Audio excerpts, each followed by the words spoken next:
What's up out there? Welcome back to some more Melvor Idle Hardcore. We are on episode 92. Now, it's been a little over 2 weeks since I put a video out for Hardcore. I've had a lot of things going on with work and just been tired at night and haven't been wanting to mess with this. A lot of other stuff come up, like we had the township update came out, so I've been making videos and stuff for that. I just haven't had time to focus on this character. So let me dump out of this real quick because we're going to move around on some things.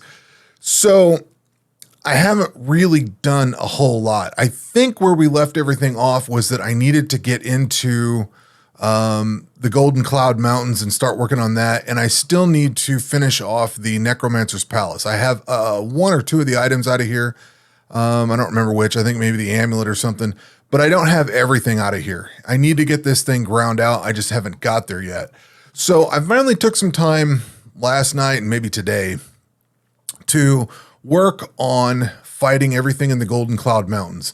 These things are super, super thick. They are really hard to fight. And I don't know how things are today, but back when I was first looking at this, if you equipped all the Slayer stuff to try to negate all this, the lifesteal that they have, you just took more damage. Like you couldn't have enough. You either had to negate all their lifesteal or you had to provide enough damage reduction. And I could never get the lifesteal completely gone, and I couldn't get the damage reduction up high enough. So I went the complete opposite direction, and instead of going with Slayer gear, I went with just regular gear. And I've done that here. Let me dive in here. This is the first character here. So the only thing, let me just do this real quick here. I'll throw a couple of these on just to make it easy to see. So we'll throw, say, a little bit there, there, and there. Okay, so I'm going to show you the builds that I've been using. And I'm going to try to push forward into the Millennium Gate area and get the armor off of these guys so that I can come back and finish off the weapons. Basically, what I did is I got 10 drops from each, a little bit more. In some cases, I got 13 here, 12 here. I guess I got exactly 10 of the other ones, but I got enough to unlock this area. So I bought the key, unlocked the area, and then I haven't gone any further yet. I tied up doing some other things and I haven't got back to it, but I need to get some builds for the Vorlorens and get those guys worked on. I have not got there yet. I have builds for these three guys though. So the Torvair, the Arctair, and the Harkair. And I can show you what I was using for that. So pretty much what I ended up doing, and I used the same, summoning synergy on all three of them, which is these down here.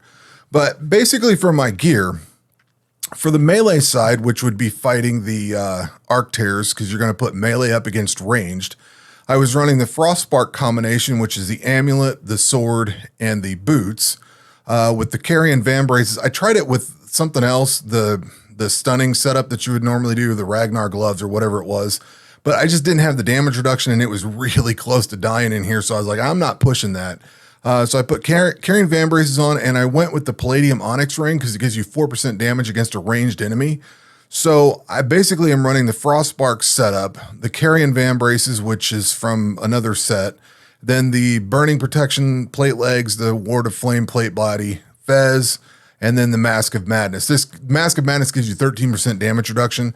And then I've ground out 3 Leviathan shields. And then on top of that, I have the Explorer's map.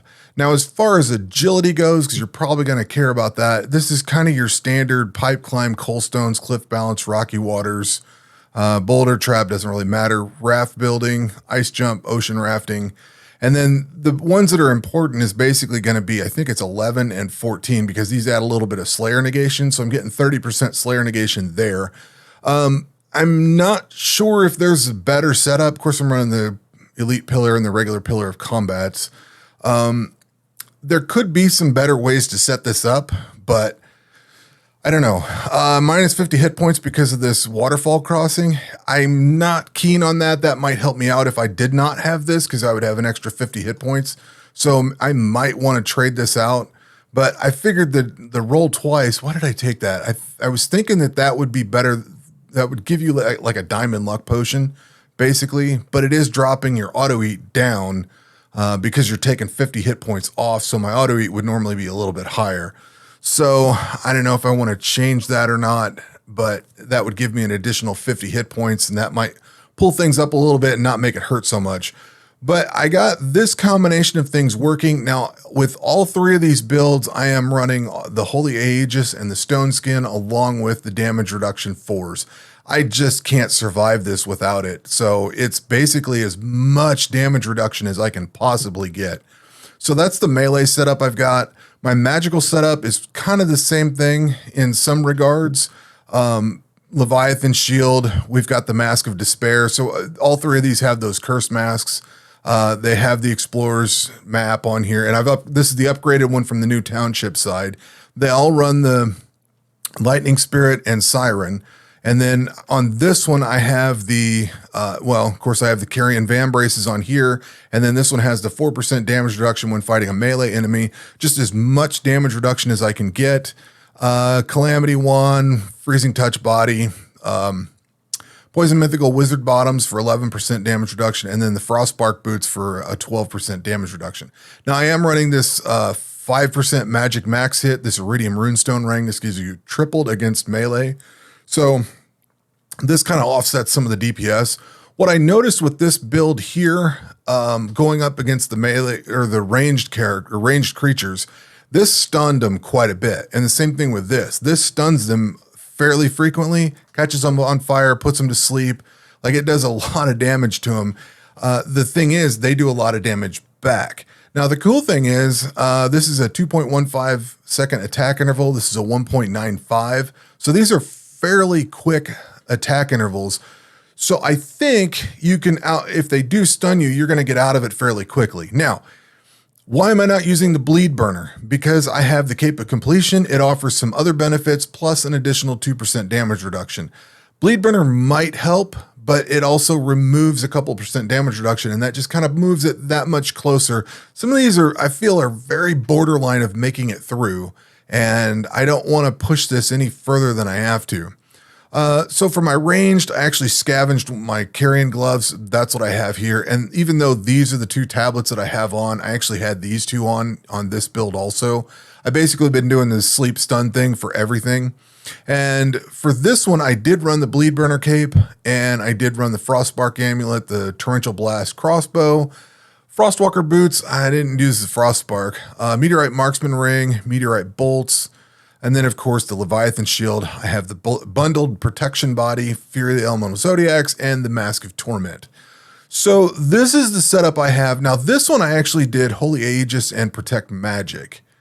So I didn't need as much damage reduction with this one for some reason. Or I don't think I went and did anything else. I think this is how I had that. So I might not have needed as much damage reduction, but with the melee, I really needed a lot. And with the magic, I kind of needed a lot too. It's kind of iffy. I sat and watched the fights for a while before I saved and logged out. You know, I let it go for a half an hour, and I was ready to manually heal whenever it needed to come up. But basically at this point, I have the next area unlocked, so I can get into these things and start fighting these. I don't remember what I did here, but you don't have to worry about there's nothing to worry about. There's no area effect here. So you can just go balls out with all the best stuff and just start going to town. But I think I don't remember if I did a guide for that or not. I don't think I did. I need to make sure that I have enough like dragon tablets and stuff like that, or even these spider tablets, because I might start using those things to inflict fire and poison and stuff like that. I'm not sure yet, but I want to start trying these things out and see how they go. I don't know that I want to mess with the Spectre ones, but I want to see how these go. I want to see, I need to sit down and focus on this next part of the combat. But I've kind of dropped back for the moment, and I just started coming into summoning tablets and creating these.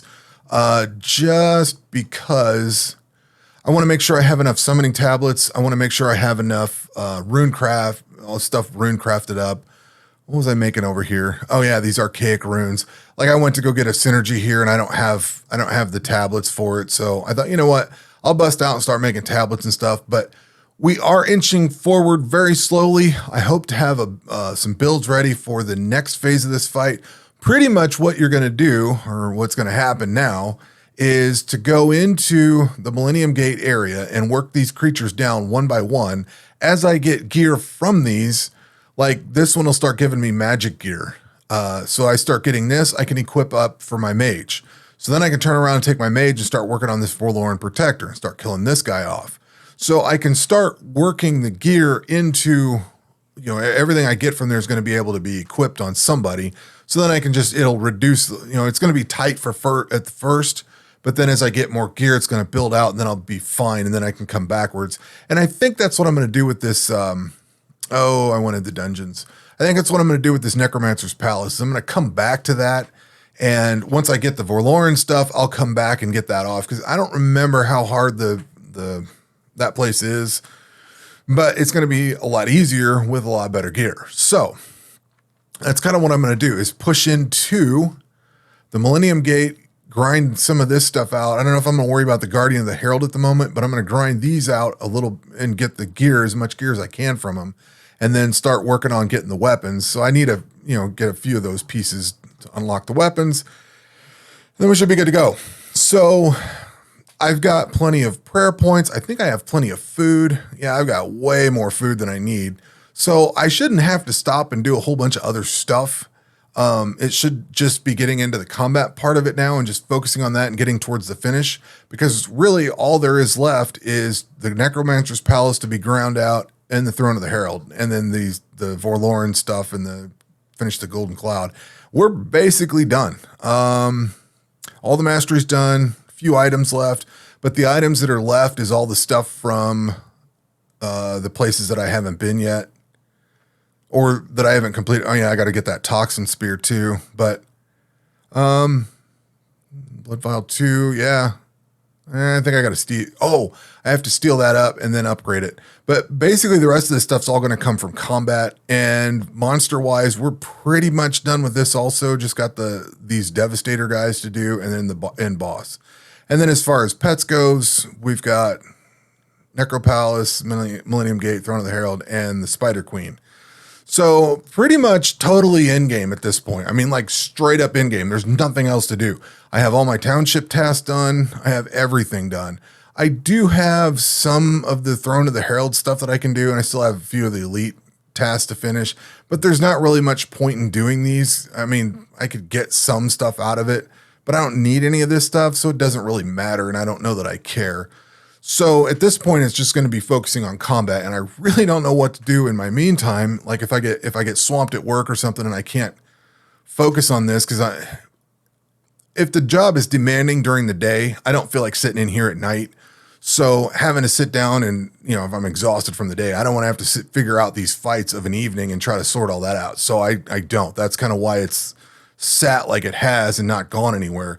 So I've moved it forward. Probably be another couple of weeks before I move it forward again. But at least I've moved forward this much. I've got all the areas unlocked, and we've got a lot of places to go. So anyway, that will do it for this one. We will catch you on the next one. Take care.